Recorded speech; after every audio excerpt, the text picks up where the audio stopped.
Bienvenue dans la famille Isuzu. Découvrez le camion diesel Isuzu de la série N. Cette vidéo d'orientation du conducteur vous aidera à conduire votre véhicule en toute sécurité et vous présentera le système d'émission diesel de votre camion et son fonctionnement. Régénération du filtre à particules diesel et entretien du liquide d'échappement diesel. Nous vous expliquerons les caractéristiques du système avancé d'aide à la conduite ADAS disponible en option et vous accompagnerons dans l'inspection quotidienne avant le départ.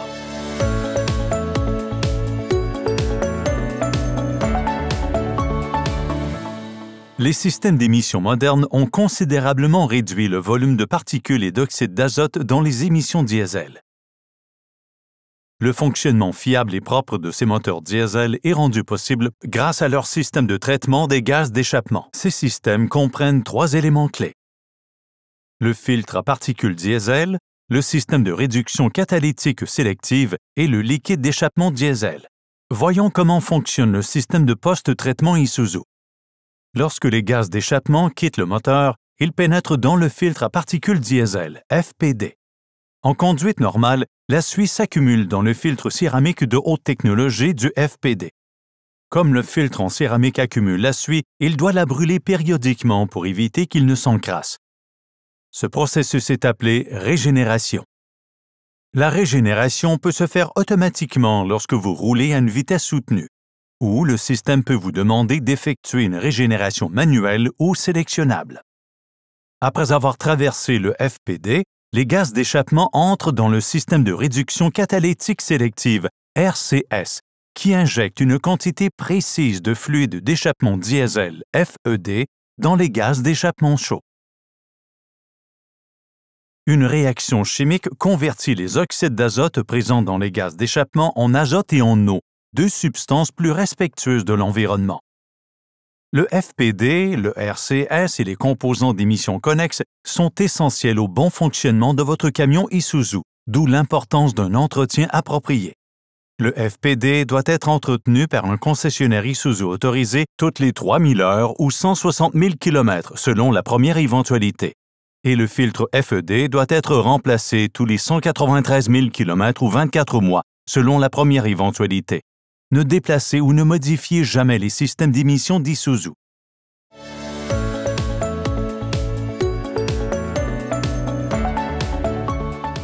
Le niveau de particules ou d'accumulation de particules dans le FPD est affiché sur la jauge de niveau de particules sur l'affichage multi-info ou MID de votre camion. Lorsque le niveau est élevé, le FPD doit être régénéré. La fréquence de régénération variera selon le type de conduite que vous effectuez. Par exemple, la régénération peut être nécessaire plus fréquemment avec de longues périodes de conduite lente ou avec une utilisation prolongée d'une prise de force. Lorsqu'une régénération automatique démarre, le voyant lumineux ambre de régénération et de progression s'affiche sur le MID. Lorsque cela se produit, continuez à conduire normalement. Si vous vous garez pendant la régénération automatique, vous remarquerez que le régime de ralenti du moteur augmente et que le frein d'échappement peut s'activer. C'est normal. Laissez le véhicule effectuer la régénération automatique avant d'arrêter le moteur. Le processus de régénération s'achève généralement en 20 minutes environ. Le voyant s'éteint lorsque le processus est terminé. Pendant la régénération, les pièces et les gaz d'échappement deviennent très chauds. Par conséquent, évitez de vous garer sous des arbres ou dans des zones où des objets inflammables pourraient entrer en contact avec des pièces ou des gaz chauds. De la fumée blanche peut être produite pendant la régénération du FPD. Ne pas stationner dans un endroit mal ventilé pendant le processus de régénération. Si le processus de régénération automatique est interrompu ou ne peut pas être achevé, le voyant orange de régénération requise peut s'allumer. Si le voyant orange de régénération requise s'allume et que vous ne pouvez pas effectuer la régénération automatique, ou si le voyant orange de régénération sélectionnable s'allume, vous devez effectuer la procédure de régénération. Pour ce faire, arrêtez votre véhicule dans un endroit sûr, à l'écart de tout matériau inflammable. Placez le véhicule en position de stationnement, serrez le frein à main et laissez le moteur tourner au ralenti. N'appuyez pas sur l'accélérateur. Si le véhicule a un interrupteur de prise de force, assurez-vous qu'il est éteint. Puis, appuyez sur le commutateur FPD pour commencer. L'indicateur de régénération en cours apparaît dans le MID et reste allumé jusqu'à la fin du processus. Cela prend normalement environ 20 minutes. Ne quittez pas le véhicule pendant le processus de régénération. Une fois la régénération terminée, vous pouvez reprendre la conduite lorsque les messages régénération requise ou régénération sélectionnable requise du MID deviennent rouges. Cela signifie que le FPD est presque plein de suie et d'autres particules. Effectuez la régénération pour éviter d'endommager le FPD et d'autres composants. Si la régénération tarde, le témoin moteur et celui de puissance réduite s'allument, réduisant la puissance du moteur.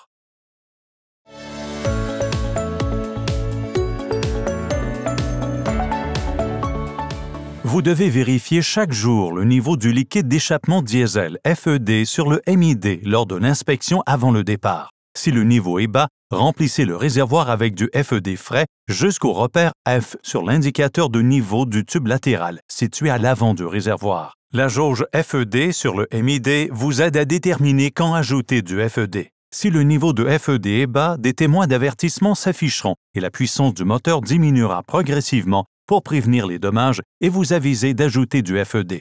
Dans ce cas, arrêtez-vous dès que possible et ajoutez du FED pour éviter une réduction importante de la vitesse du véhicule. Les voyants s'éteignent et la puissance motrice revient dès que le SCR détecte assez de FED dans le réservoir. Utilisez uniquement du FED certifié API auprès d'un concessionnaire Isuzu et ne mettez jamais de diesel ni d'autres produits dans le réservoir FED. Toute substance autre que le FED peut causer une panne du système RCS. Entreposez le FED entre -11 et 30 degrés Celsius. Il se conservera pendant environ 1 an. Si le FED gèle dans votre réservoir, il est encore utilisable. Démarrez le camion normalement. Le système RCS est doté d'un dispositif de chauffage qui permet de dégeler le FED. Pour ajouter du FED, le moteur doit être arrêté. À l'aide de chiffons propres, essuyez toute saleté autour de l'orifice de remplissage, puis retirez le bouchon du réservoir. Placez l'embout du bidon de FED dans le réservoir et remplissez-le. Ne remplissez pas le réservoir au-delà du niveau F. Cela pourrait endommager le réservoir et le système RCS. Serrez le bouchon après avoir rempli le réservoir. Essuyez le FED qui s'est déversé. En cas de contact avec la peau, rincez à l'eau et lavez avec du savon. Le message d'avertissement du système d'échappement signale une erreur dans le système de réduction catalytique sélective RCS. Il peut s'agir d'un dysfonctionnement, un faible niveau de FED ou une mauvaise qualité de FED. Faites inspecter et réparer immédiatement chez un concessionnaire Isuzu agréé. Lorsque le message du système d'échappement apparaît, le système RCS allume d'autres voyants et limite la vitesse par étapes progressives, indiquant de faire réparer le camion. Le manuel du propriétaire contient des informations concernant le système d'échappement. Vous pouvez toujours contacter votre concessionnaire Isuzu autorisé local si vous avez des questions.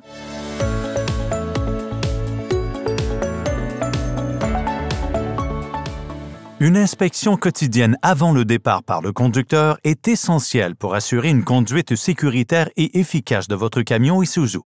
Cette inspection permet d'identifier les problèmes pouvant affecter la sécurité, d'éviter les réparations sur la route, les remorquages, les temps d'arrêt coûteux et les amendes, tout en vous faisant économiser de l'argent en repérant les problèmes mécaniques avant qu'ils ne s'aggravent.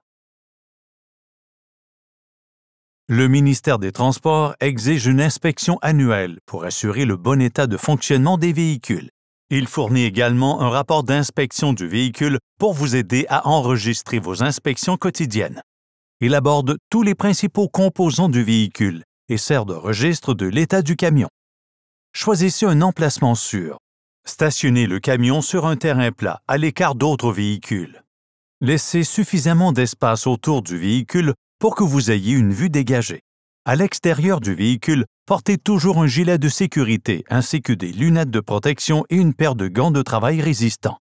Lorsque la boîte de vitesse est en position de stationnement, le frein à main serré et le moteur éteint, calez les roues pour éviter tout mouvement du camion.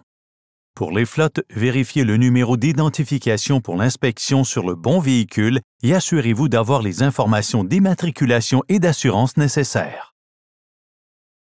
Commencez votre inspection par un tour préliminaire du véhicule. De l'avant, cherchez des signes de fuite sur le sol. Placez-vous devant le camion et assurez-vous qu'il ne penche pas ou ne s'affaisse pas d'un côté ou de l'autre. Faites le tour du camion en vérifiant qu'il n'y a pas de dommages visibles. Vous êtes maintenant prêt à entrer à l'intérieur. Commencez par vérifier l'état du siège du conducteur, des ceintures de sécurité et du volant. Ne mettez pas encore le moteur en marche. Vérifiez l'indicateur d'huile moteur sur le MID lorsque vous ouvrez la porte du camion. L'indicateur s'allume en vert si le niveau d'huile est suffisant. S'il est rouge, ajoutez de l'huile si nécessaire. Vérifiez que le frein de stationnement est enclenché, puis démarrez le moteur et laissez-le tourner au ralenti pendant une dizaine de minutes.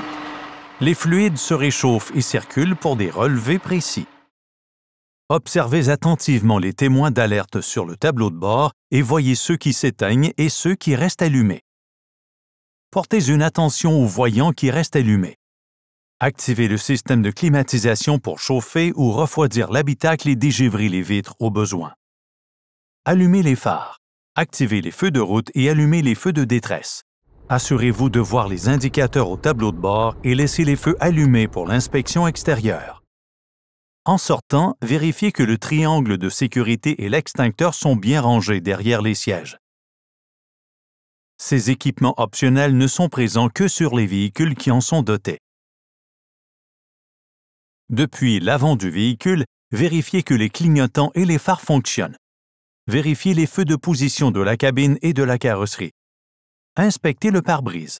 Est-il propre? Y a-t-il des fissures ou des éclats? Ensuite, inspectez visuellement les bras et les balais d'essuie-glace. Continuez à faire le tour du camion. S'assurez que les feux fonctionnent, les rétroviseurs sont sécurisés et propres, les portes, les poignées et les marchepieds sont en bon état. Vérifiez que chaque roue et écrou de roue sont bien en place et serrés. Un écrou de roue desserré peut provoquer des vibrations et nuire à la tenue de route. Vérifiez la pression de chaque pneu. Un gonflage approprié des pneus est important pour la sécurité de la conduite, l'économie de carburant et la longévité des pneus. Les pressions recommandées sont indiquées dans le manuel ou sur le montant de la portière du conducteur. Vérifiez l'usure des pneus et l'état des flancs régulièrement.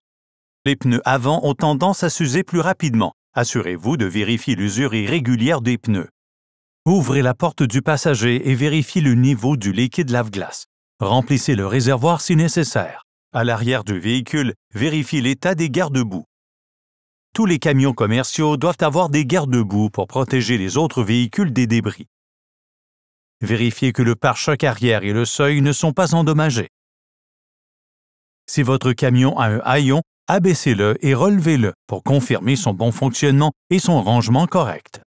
Si le camion a une rampe de marche, tirez-la pour vérifier qu'elle glisse bien ou nécessite une lubrification, puis remettez-la en position verrouillée. Vérifiez que les loquets des portes du caisson sont bien fixés et que vous disposez des clés ou combinaisons nécessaires pour les verrous. Vous devez également déterminer si les charnières des portes de chargement ou les mécanismes d'enroulement fonctionnent bien ou s'ils doivent être lubrifiés. Vérifiez que les bouchons des réservoirs de carburant et de FED sont bien fixés. Retournez du côté du conducteur et coupez le moteur. Pour les modèles à cabine standard, fixez tous les objets avant de basculer la cabine pour l'inspection moteur. Pour les modèles à cabine double, consultez le manuel du propriétaire pour accéder au compartiment moteur.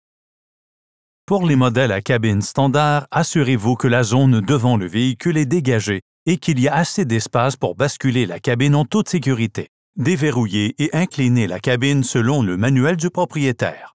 Une fois la cabine inclinée, le bras de support se verrouille automatiquement lorsqu'il est complètement déployé. Soyez prudent en vérifiant le moteur et ses composants, car ils peuvent être chauds. Inspectez les courroies, les tuyaux et les surfaces pour détecter les fuites ou les fissures. Vérifiez ensuite le niveau d'huile en retirant la jauge pour l'essuyer. Réinsérez-la en place et retirez-la doucement pour lire le niveau d'huile. Le niveau doit être entre les repères maximum et minimum. Si trop bas, ajoutez de l'huile. Le réservoir de liquide de refroidissement est derrière le côté passager, idéal pour un contrôle rapide. Vérifiez aussi le niveau du liquide de direction assistée, qui doit être entre les repères maximum et minimum. Maintenant, abaissez la cabine et verrouillez-la en place. Voici comment procéder. Tenez la poignée d'assistance, déverrouillez le support en serrant les leviers et en tirant vers l'arrière. Abaissez la cabine, poussez la poignée d'assistance fermement vers le bas pour la verrouiller. Appuyez ensuite sur la poignée de verrouillage pour engager le crochet de verrouillage. Vérifiez que la cabine est bien fixée. Ces instructions apparaissent également sur un autocollant sur la cabine. Pour plus de détails, consultez le manuel du propriétaire. Retournez au siège conducteur. Mettez l'interrupteur moteur en marche et assurez-vous que le témoin d'inclinaison de la cabine n'est pas allumé. Vous êtes presque prêt à partir. Documentez les résultats de votre inspection avant de prendre la route. En cas de problème, informez votre direction si vous avez constaté des anomalies nécessitant une attention particulière.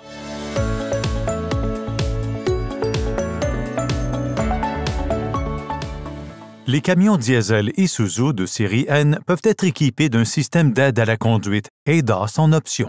L'ADAS fonctionne à partir d'un système de détection à double caméra monté au centre du tableau de bord.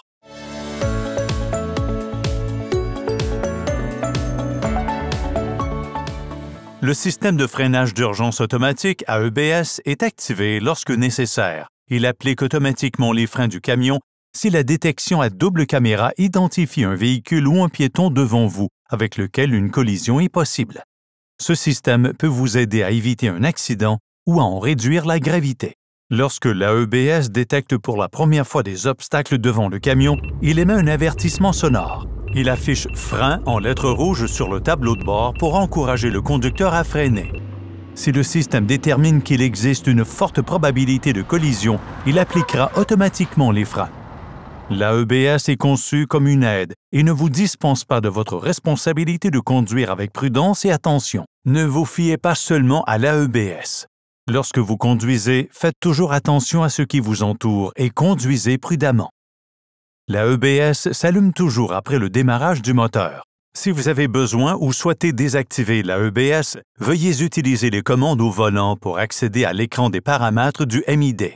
Dans l'écran des réglages, sélectionnez dans l'ordre Réglages du véhicule, Fonction d'aide à la conduite à l'avant, Freinage d'urgence avancé, appuyez sur le haut ou le bas de l'interrupteur de l'écran multifonction pour sélectionner On ou Off, puis confirmez votre sélection en appuyant sur Enter. Le voyant AEBS désactivé s'allumera.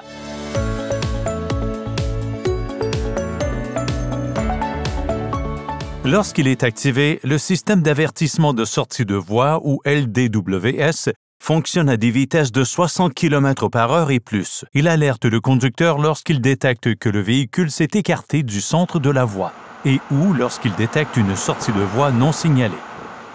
Le LDWS est conçu pour aider à rester dans sa voie. Il n'est pas destiné à remplacer les mains sur le volant pour contrôler le camion, ni l'attention portée à la route. Le LDWS a deux modes, standard et rapide. Les indicateurs s'affichent lorsqu'il est mis sous tension et indiquent si le système est en mode d'avertissement standard ou rapide. En mode standard, le LDWS alerte lorsque le conducteur n'a pas signalé un changement de voie et que le véhicule touche ou franchit les marqueurs de voie. En mode rapide, le LDWS s'active dès que le véhicule s'approche ou touche les marqueurs de voie gauche ou droite sans signal de changement. Lorsque le LDWS fonctionne, un signal sonore retentit. L'avertissement de marquage de voie gauche ou droite clignote. Les modes de sensibilité du LDWS peuvent être modifiés dans le MID à l'aide des commandes au volant. Le LDWS peut être activé et désactivé à l'aide de l'interrupteur situé au centre du tableau de bord. Consultez le manuel du propriétaire pour des instructions étape par étape. Ce réglage sera maintenu même lorsque le contact est coupé. Le LDWS s'activera automatiquement lorsque vous démarrerez le camion.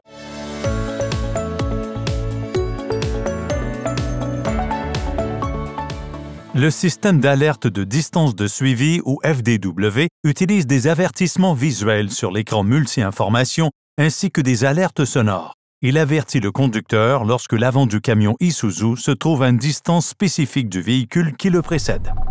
3 bips courts vous informent qu'un véhicule devant se trouve ou est entré dans une distance prédéfinie. Le système FDW offre 5 réglages de distance accessibles au moyen des commandes au volant. Consultez le manuel du propriétaire pour obtenir des instructions détaillées. L'affichage de la distance de suivi permet de connaître la distance de suivi sélectionnée. L'indicateur de véhicule détecté avertit le conducteur d'un véhicule détecté ou non. Le système FDW conserve les réglages effectués lors de l'utilisation précédente du véhicule, ce qui signifie que si le moteur est éteint, le dernier réglage sera actif.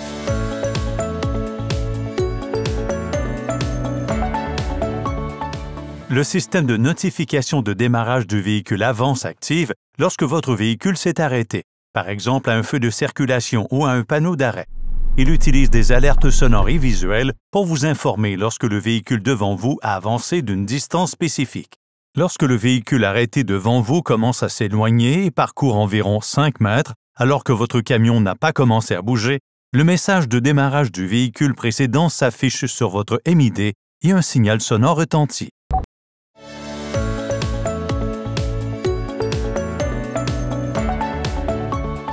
Pour limiter les dommages en cas de collision, le système d'atténuation des erreurs d'accélération restreint le mode de conduite et alerte le conducteur s'il détermine que la pédale d'accélérateur est enfoncée plus qu'il n'est nécessaire. Le système ne fonctionne qu'à moins de 10 km/h. Si la double caméra a détecté un objet et que la pédale d'accélérateur est enfoncée plus que nécessaire pour déplacer le véhicule arrêté ou en mouvement lent, le moteur d'entraînement est restreint. L'avertisseur sonore retentit. Le mauvais usage de la pédale apparaît sur le MID.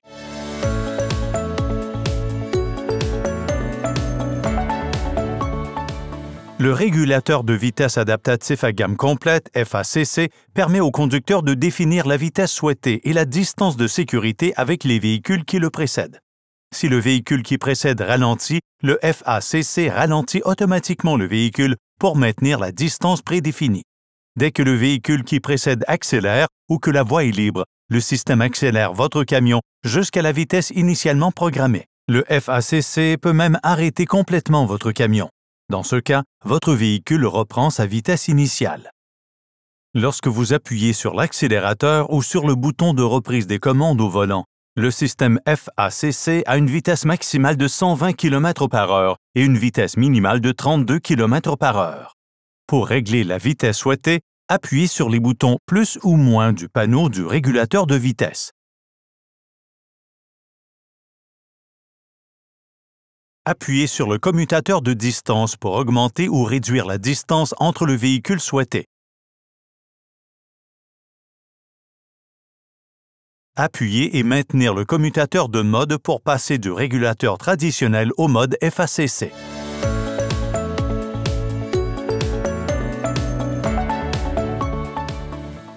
Si le système ADAS détecte une obstruction de la caméra, l'indicateur « Caméra bloquée » s'affiche sur le MID. Vérifiez si le pare-brise est propre et qu'aucun obstacle ne gêne la caméra.